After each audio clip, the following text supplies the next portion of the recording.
order this morning. Welcome, everybody.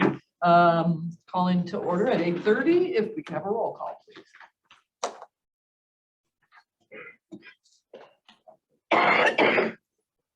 Chair Rutledge. Here. Vice Chair Chaplin. Here.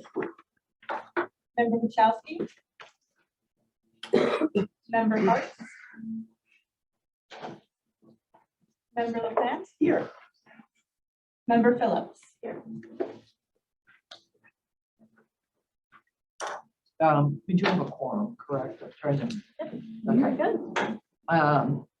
Thank you, everybody. And of course, this morning, my chair remarks are sitting on the table in the caucus room. I brought milkweed pods again today. If anybody wants to sprinkle them, I've got them in my a bag full of them. So, and I have butterfly weed at home too. If anybody wants them, I'm happy to share.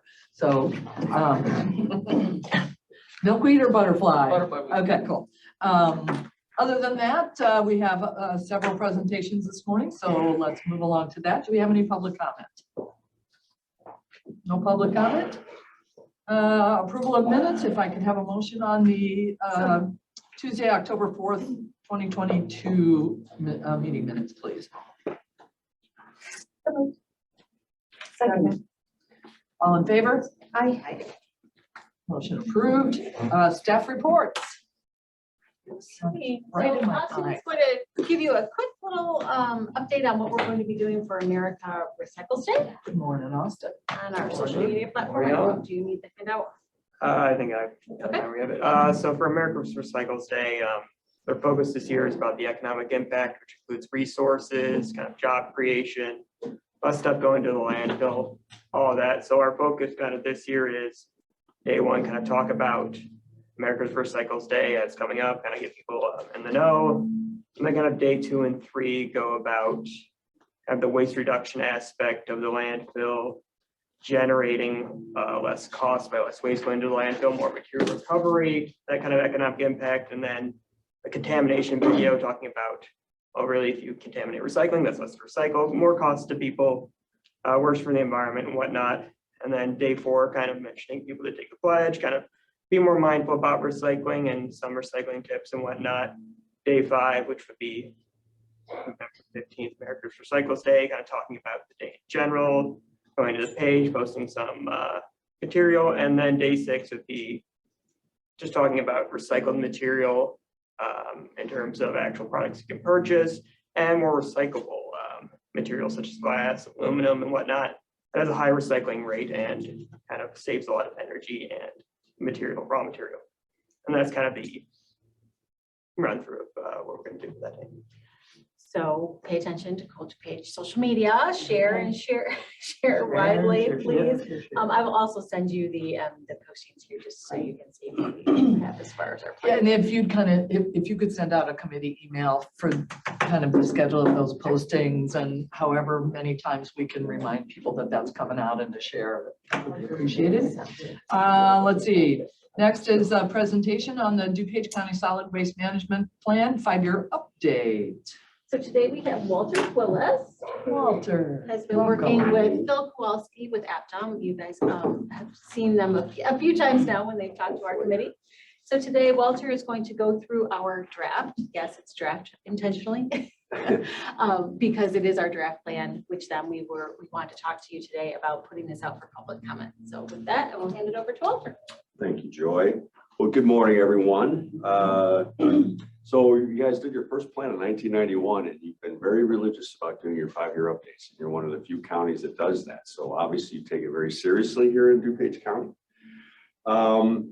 This first slide, typically what you do in your plan update is you kind of look at your waste generation, kind of infrastructure that you currently have to manage your materials. So you can kind of get a picture of, you know, are things getting out of whack here? Do we have to get concerned about landfill capacity or things like that? So population growth, you guys know your population, about 930,000 people. CMAP says you're going to get close to 1.1 million by 2040, 2050. I don't know where they're going, but the other population forecasters are saying you're probably going to flatten out, but you know, you're going to be somewhere in that 930 to a little over 1 million people.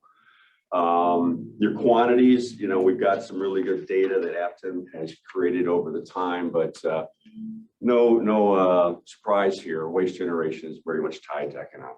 When the economy is strong, we're buying more, we're throwing away more material. It's very, very linked. So we kind of looked at those trends. So we're trending back up again. And then waste generation rate, we 8.77. That's some of the data that we've been using for a while. That's in the ballpark of what you guys generate. That's about 1.5 million tons per year that is generated. And about, I would guess 32% of your residential is recycled. I'm going to guess you're in that ballpark with your construction and your commercial waste. So the rest is going, goes to landfill, and that's quite a big number. So next slide. So here's the infrastructure. You could say we're blessed with landfill capacity. It also kind of counteracts some of our recycling activity because we have a lot of capacity in this state and it's fairly cheap. And we pushed most of the landfills out of the urban areas. We still have them in Lake and Will, but most of our garbage goes out west to the farmland. But we've got about 17 years of capacity. That makes us feel pretty comfortable that you're not going to have a situation where there's no place for your garbage to go. Back in the late 80s, when you did your first plan, there was much more concern about long-term disposal capacity. Where was our waste going to go? It's really not as big an issue right now with landfills that we have. Next slide.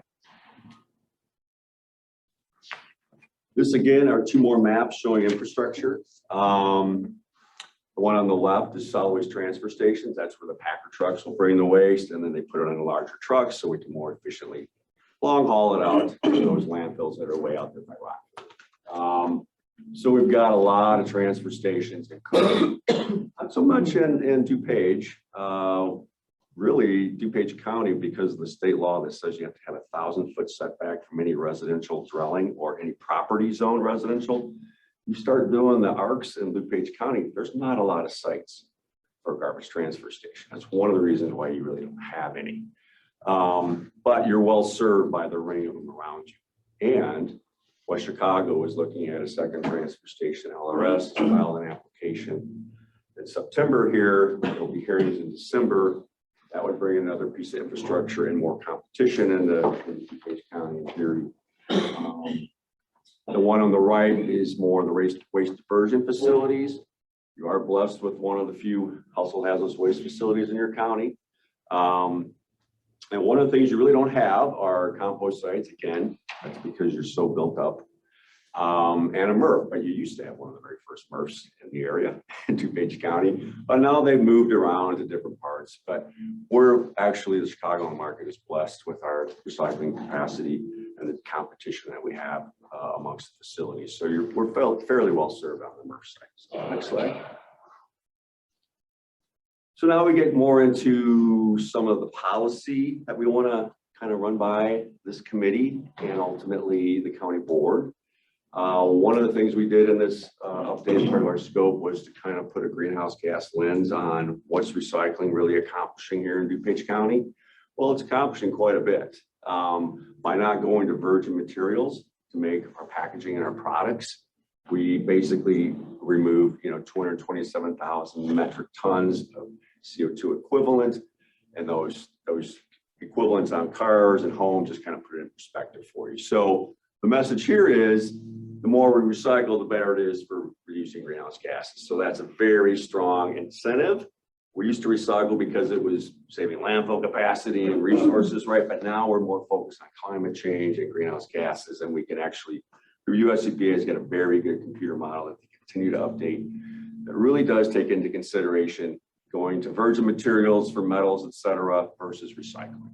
And what's the benefit of the recycling? So what does this tell us? Well, hey, you've got a really good diversion rate in DuPage County. It's similar to what we have in Lake, on a 32 to 35% in your resident. But we've got some towns in Lake County where I'm from, also in DuPage, that aren't quite there. So what can we do to get them a higher diversion rate in those towns? Is something to look at, not pick on them, but let's say, hey, let's see if we can get your numbers up. And this idea of maybe working with your mayors and managers, and every year kind of have a, let's talk about what we're doing and share ideas, what's going on in different parts of the county, What are you doing? Oh, that's really working, you know, and then the county becomes kind of the overseer of all that. Because you really do have that responsibility under state law, but you're just county government, right? You're not municipal government, but you need to work with those partners. So that's one of the ideas we've thrown out to you guys. So next slide. So one of the big sectors, you know, earlier on that slide, I think we said about 20% of the waste we generate is C&D, what we call C&D, construction demo, big rollout boxes, the renovations, the new construction, all that. So it's a significant part of the waste stream. And it's treated differently by the waste industry as well. It's a kind of a distinct industry, as is the commercial, as is the residential. That's why we kind of look at your waste stream that way as well. So what we're saying is several counties do have C&D recycling ordinances where they basically require under certain parameters, certain size projects, that you must go to a construction demolition recycling alternative versus disposal. Well, before you do something like that, we're saying conduct a survey. Call around and say, hey, I've got a 20-yarder, I'm doing a renovation project. What would it cost to go to landfill with that? And then what would it cost to go to recycling? What we found when we've surveyed that, we've got a really good C&D industry in the Chicagoland area. They tie their pricing to the landfill option. So it's basically a wash. So if you're able to determine that, you can go to your building community and go, well, think about passing this ordinance. Here's the economic impact. We don't think there will be one because we've done this analysis. And it's worked well in Cook and Lake and some of the other counties. So we're telling you guys that let's take a look at this. Let's do a survey, see how robust the C&D industry competition is in DuPage. I think it's very strong. They can compete with the landfill costs. And let's move that stuff to a diversion. And then you'd be able to track it as well to a certain degree. So that's one idea we have on the C&D. So next slide. Disposal facilities. This is important because under the state statute, the General Assembly has given counties through their plan basically the authority to determine what kind of pollution control facilities are going to be allowed in DuPage County or not, and under what kind of general parameters. Some plans go further in prescribing things, others don't. So it's very important that your plan be clear. So like when the West Chicago transfer stations, you know, they have to determine plan consistency, and they did get a letter from the county saying it was consistent with the plan. So it's a very important process. It's good to have clear language. And so that's what we're proposing here is that you'll consider any kind of new or expanded pollution control facility on a case-by-case basis. You're going to leave basically your options open. Is somebody going to bring a landfill project to DuPage County? No. The waste industry doesn't want to come to DuPage County with a landfill. So it's not going to happen, but you're going to leave the options open. So also where it goes, you don't want to get into the business of putting dots in land as government, because that's very tricky business, let's be honest. So let's let the applicant work with, typically they will work with the county. If they want to come to the county or the municipality, they will start to work with that entity, and whether they're wanted or not. Typically the waste industry does not go where they're not wanted. If somebody says, no, we're not even interested, typically they just back off. So you're just going to let them determine where they're going to go. But what you are saying is anybody that wants to go anywhere in DuPage County, whether you're in West Chicago or in the unincorporated part of the county, you have to have a host agreement with the county. And you're going to do that on a case-by-case basis. But let's be honest, if I was working for an applicant, I'd be looking at your other host agreements you've entered into, and I'd be going to those as the template, right? So they kind of have created your template out there, the agreements you've already done. But again, we're giving you that flexibility, but we're telling the waste industry, all right, here's the rules of the game in DuPage County. Flexible, but realistically, you're only going to be looking at maybe some transfer stations if they can find a location like the West Chicago one. And as far as I'm concerned, from government standpoint, more competition in the waste industry, the better. So that's an important part of the plan. Next slide. Okay, legislation. We do talk about extended producer responsibility in the plan. There's a section on that, more relative to what this committee has approved as far as working on the packaging paper products legislation that Joy and I have been working very hard on, and it's a game changer. To shift, I guess it's around $30 million that people pay in DuPage County for their curbside recycling programs. If you do the math on the number of homes times $8 times 12 months, that'll be shifted over to the brand owners and brought into their bottom line so that they'll become more responsible with the packaging they put into the marketplace for us. Will we pay a fraction of a penny more for each product we buy? Probably, but it'll be very fractional and very small. And it puts the cost where it should be in our economic system. Is the kind of the idea behind producer responsibility. That's how we get to circular economy. You've got the brand owners like Coke and Pepsi and others that are becoming more supportive of these types of legislation because they want to be responsible with their packaging and the products they're bringing into the marketplace. So obviously you've shown your hand a little bit on that piece of legislation, but other producer responsibility bills will be coming along, and it's really a case-by-case basis for the county and your legislative process to determine if you're going to support those bills or not. But it is a powerful tool out there for bringing partners into it, as far as, government always trying to educate their people on their own, and the people bringing these products aren't really helping us. Well, now they're here to help us. It's a whole different game out there. It really is. Let's see. And we've had very good success with our electronics and now our pharmaceuticals coming along in 2024. All of our drug programs will be paid for by the drug manufacturers. And we'll have much more robust and better programs for our police departments and our retailers. All right, next slide. And we condensed, there's a lot of recommendations in here that we've kind of condensed in, but on the waste minimization side, we are bringing this concept of circular economy into this plan. And one of the big things that, moving forward is just working together as a region. There's the Great Lakes region, there's US Plastics Pact, there's all sorts of these entities trying to work toward the circular economy.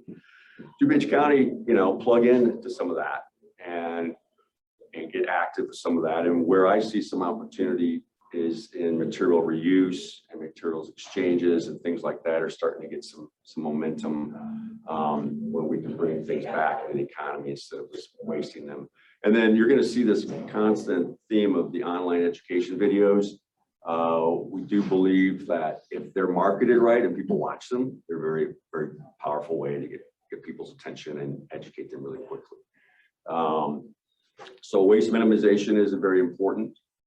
Residential recycling, again, we do have a whole set of recommendations on the organics. The big thing there is let's continue the ride-along programs. Let's continue our pumpkin smashes. Let's continue to alert people to, hey, this organic fraction has a better home than the landfill. We're going to help you get there through our contracts. And ultimately, if the county gets into the business of, after the waste hauling study, I don't know what you're going to do, but if you did move ahead and have your own contract, then you can put that in that contract as well. Ultimately, the idea is to try to move toward the third cart with those types of programs in an economic way. So the other one with residential, we've mentioned this before, the county can offer assistance, best practices, working with the other municipalities to everybody raise up their recycling programs. Another one in there that's kind of misplaced is the multifamily one under commercial really belongs under the residential. So when your towns are going out to bid, say, hey, what about your multifamily? Why don't we bring them into your franchise? And as part of that, require that they be given access to recycling. So you try to bring the multifamily, which is a very tough entity to get service to right now. And under the packaging bill that Joy and I are working on, they would be brought in and be given access to recycling programs because they are a tough one to get access to and get educated. Commercial recycling, again, that's about 50% of the waste that's generated. Hard to get a good handle on commercial. Most of your municipalities don't franchise for the commercial sector. Several do. It's an option out there, but it's a very cumbersome process now. It takes over 3 years just to do a study. Now, there was an interesting legislation passed that required that 3-year study when all these towns are trying to, not allow, but several towns are moving towards commercial franchising. The waste industry does not like it. But in this legislation, they did commit to, in Cook and all the contiguous counties, that if they had customers, commercial customers that did not have recycling, that every 2 years, they would send them a written notification about why aren't you recycling? So that was part of the give and take. I actually negotiated on that legislation. It's like, well, you need to at least interact with your customers, right? We don't know if they're doing that in DuPage County. So that's something we could do is like, hey, what's going on with this legislation? Where are you at in DuPage County? And also any recycling customer they already have under this law, they're supposed to give them updated education. So every 2 years, hey, here's the flyer. Remember, it's not just cardboard, because you'll see that in the commercial. So that's really huge. And then the other idea we put in there is, well, the county can do some surveying. And we do a lot of surveying before we're going to do a commercial franchise in some of the towns in Lake County. We'll just do a business survey. A lot of towns, some towns have a very good handle on their business community and addresses, and we'll just send out a survey and go, hey, you know, are you recycling? Who's your hauler? What are you paying? These are the types of surveys we do. We'll get a 20% return rate. So it's something that can work, and that you might have a few of your towns just say, hey, we want to find out what the participation rate is. And that would be a way to do that. Along with this state law that we have, that in theory, the haulers are supposed to be engaging with their businesses. So that's kind of a couple ways to kind of get a better handle on what's going on in your commercial. The other one, the enhanced data collection, behind that is waste hauling ordinance or licensing ordinance. We've talked about this before, where the county would license the haulers, nominal fee. I think the state law caps at $50. You can go after each truck. We don't do that in Lake County. I think Kane does, but that's up to you how you structure your ordinance. But the main reason we're saying pass this ordinance is not for the money or any of that. It's to get data. Tell us haulers how much waste you pick up and how you manage it. Do you landfill, recycle for construction demo? So we'll have that data now. Commercial, we'll have that data now. And resi, we already have it, but we can compare it now, right? So that ordinance will give you this broader macro data. Is it precise, exact? Probably not, but it's within plus or minus 10% probably. So that's something we're also advocating that you consider with this plan. So there's quite a bit there in this plan as far as policy options. I don't think it's getting out there too far, but I think it is bringing you along toward let's start nudging into these other areas a little bit more, our data collection and our outreach and working with our municipalities. So last slide. Schedule. We're on track. It's good. So Joy, I think after today, we're gonna send this document out to various stakeholders like you always have and say, hey, here's the draft. Hasn't gone to county board yet. Hasn't gone to committee even yet to give for a vote. Give us your comments, right? Let's see what you think. And so that's good public policy, right? And then hopefully we will bring a version back. I'm sure Joy would explain all the comments that were given to you and what we did as far as changing or not. And then we hope to come back to your committee, Sheila, next month. And I hope to come back to the committee too. I guess that's Just saying. that's for sure thing, right? Sorry about that. So that's Phil is on the line. Phil did really most of the work on this document, but he was unable to come here today. So if we have any questions for Phil or I, Questions, anybody? Hopefully it's clear what we're laying out there. I think it's important to bring some of these new concepts into your plan. You've given us quite a roadmap. Thank you for that.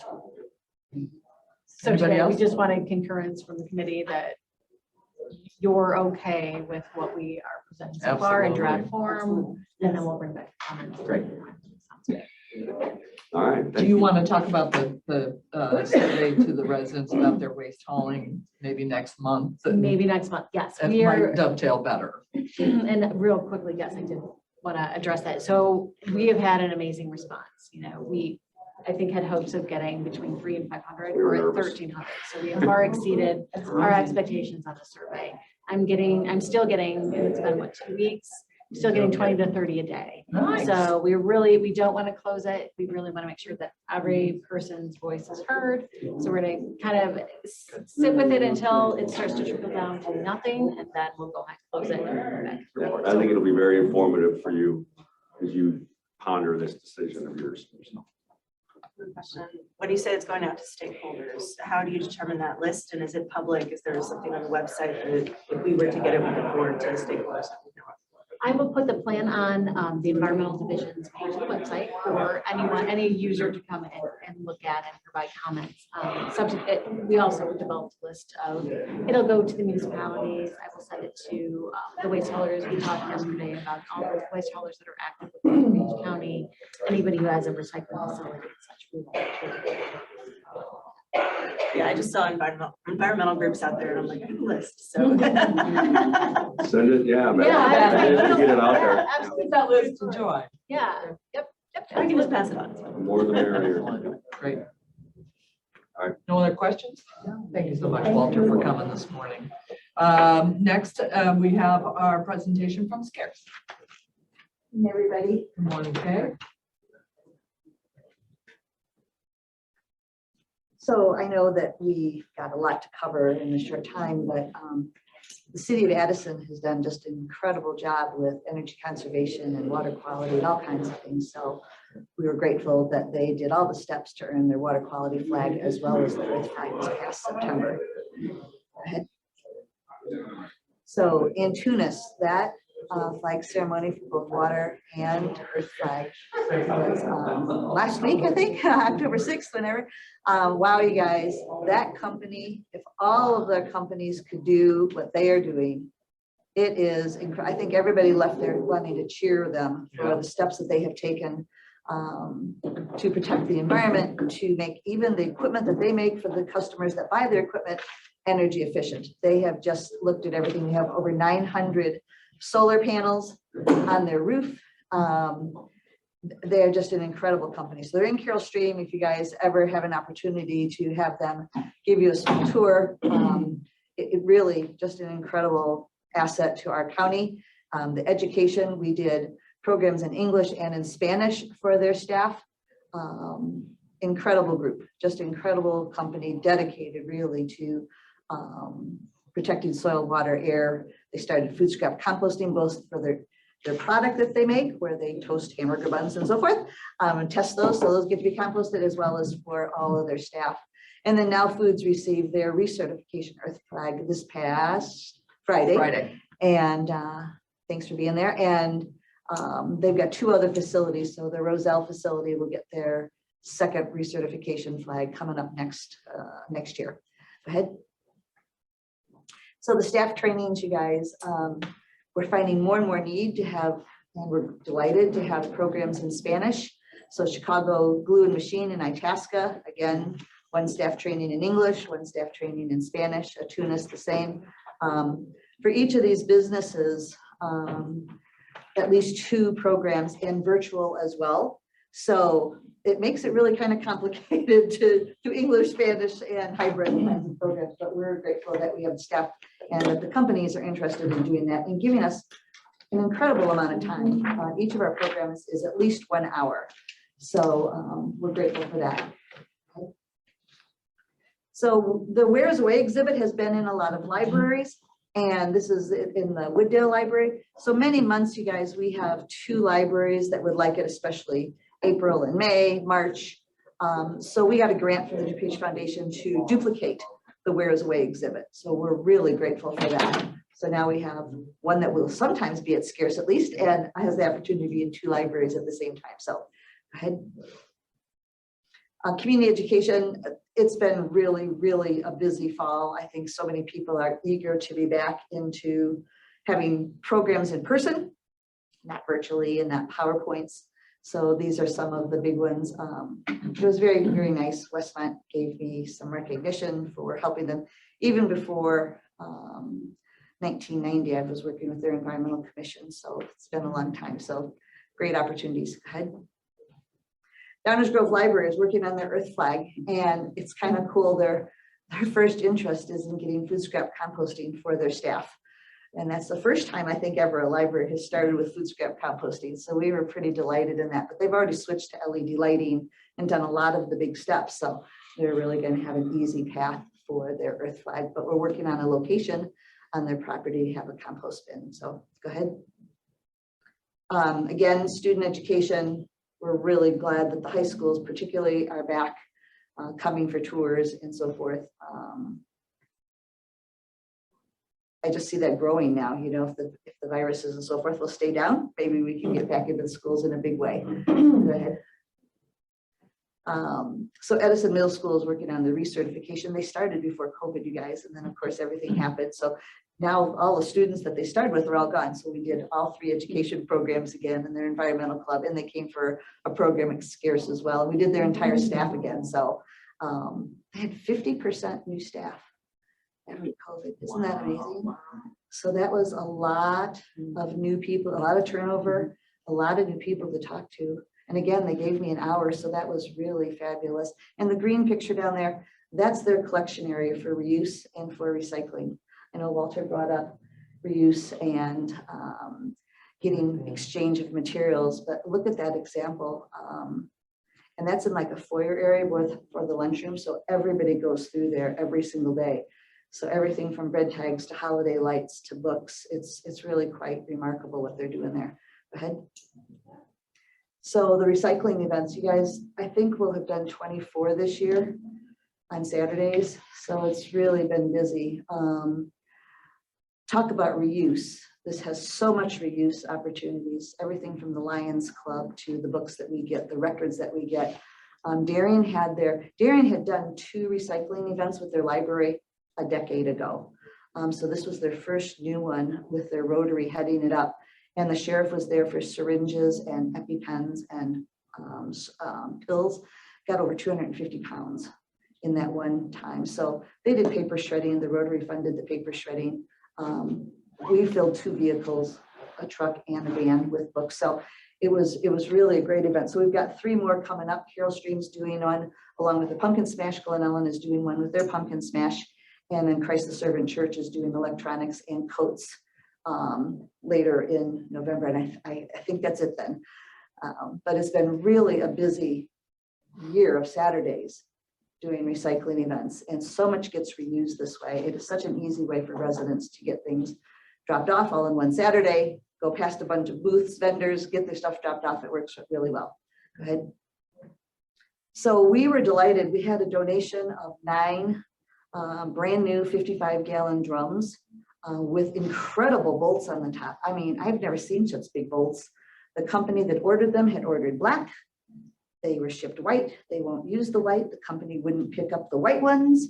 Don't understand all that, but they dropped them off at our place. So we talked to Jared Johnson at the hazardous waste site. And of course, with the delay, you know, with the fire and so forth, they have extra stuff to store. So 9 free bins was really nice. So, and our two new staff were able to get a good tour then for the hazardous waste site. Go ahead. So I was grateful that I was invited to come and talk about some of the things that we're doing at the Illinois Recycling Foundation and some of the new things, especially smoke detectors, and really pushing, thank you, Walter, the reuse and matching up who needs desks with who has desks, getting that material exchange. Go ahead.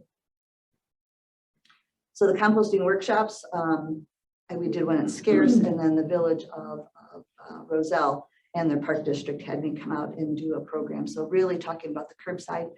It is amazing how many people don't really understand. It's not in the forefront on cities' websites about the food scrap composting and what can go in. So Westmont, for example, takes bones and all of that and meat, and other towns say that they don't. So there's a lot of clarity that needs to be on cities' websites, and from their hauler and so forth about what can happen. But it's nice for residents to see food scraps being emptied, as well as the windrows, and kind of understand that commercial aspect of what's going on with their compost, with their food scraps. And they are definitely very interested in reducing their methane gas. So it hits a lot of buttons, if you will, for people being involved. Go ahead. So the Pumpkin Smash, we have 22 locations in DuPage County. We are thrilled with that. Roselle is a new project with us. Last year was 242 tons. So it's 780 tons so far that are reported. We know that there's more than that, but that's what gets back to us. So we have 69. So we're up, I think, 10 from last year in Northern Illinois. So I'm really glad that the rain is supposed to hold off Saturday. I'm supposed to wait till Saturday night now so we can have this event, but really teaching people about no contaminants, no stickers, no candles, no plastic ears. That's one big part. Reducing their methane gas is another big part. Feeding our soil with great healthy vitamins, keeping that water out of our landfills. I mean, it's a win-win-win-win-win. So today the Daily Herald's supposed to have a big article about the Pumpkin Smash events. So we'll see how that goes. Go ahead.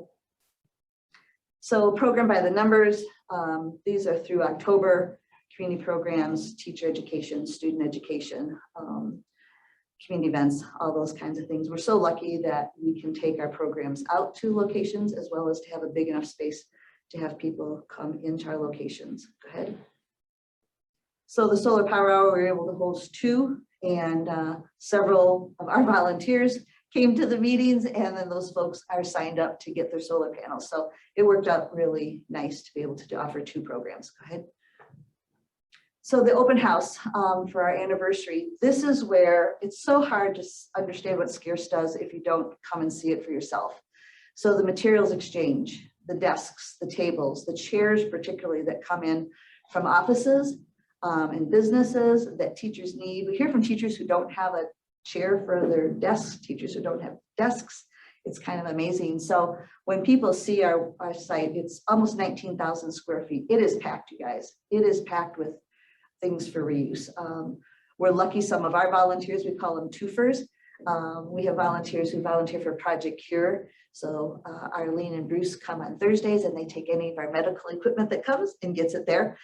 We've been able to ship to Ukraine almost every single week. I think we've missed 2 weeks in a while, but all the stuff that comes in, it doesn't go to the landfill. What you're seeing right there is all teacher reuse items. So bulletin board things, holiday decorations, STEM and STEAM kinds of things. Businesses give us wheels that they don't need, small wheels that teachers can use for building cars, for building robots, for art structure and those kinds of things. So this whole Tools for Schools area is all reuse. Every single thing in there has come from someplace else. And then of course our books. We're over 1 million pounds of books that we have taken in this year already. So it didn't go to the landfill. It's getting to teachers and not-for-profits that need it. And then the books that are not good enough for reuse, we take them apart if they've got batteries, if they've got touchy-feely things, if they've got wires, if they've got speakers and sound. We demanufacture all those so all of the paper can be recycled, and then we pay every month to have the books properly recycled because they don't get recycled at a regular landfill, at a regular recycling facility. So here, when people come for a tour, they basically say things like, we're overwhelmed, we had no idea you did so much stuff.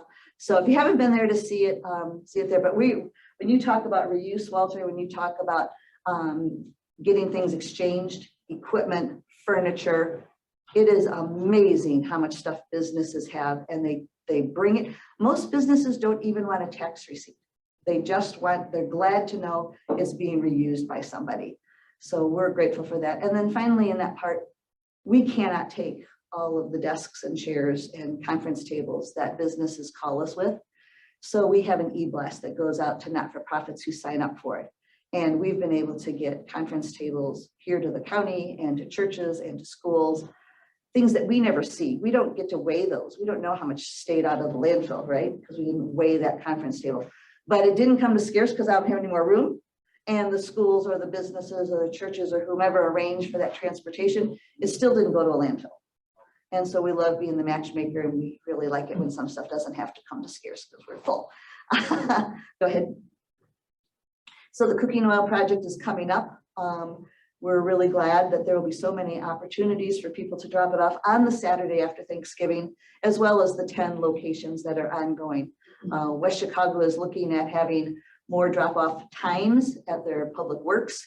So hopefully we'll add that at the beginning of next year. But these are all the locations that people will have available that Saturday after Thanksgiving. And then like Downers Grove and Glenbard wastewater treatment plant, they do it year round, 7 days a week because they have that drop off. So we're grateful for them. And then Naperville has this waste side, of course, Saturdays and Sundays. So our residents have a lot of choices to keep that oil out of the water, out of the landfill, out of the storm drains, and turn it into that biofuel. We're really glad for that. So I don't know if you guys have any questions, but I'd be happy to answer if you have any Questions, questions. anybody? As usual, thank you so Oh, much you're for your welcome. efforts, Kay. You're welcome. Let's see, do we have any old business today? Seeing none, any new business? Seeing none, without an objection, we're adjourned. In our community.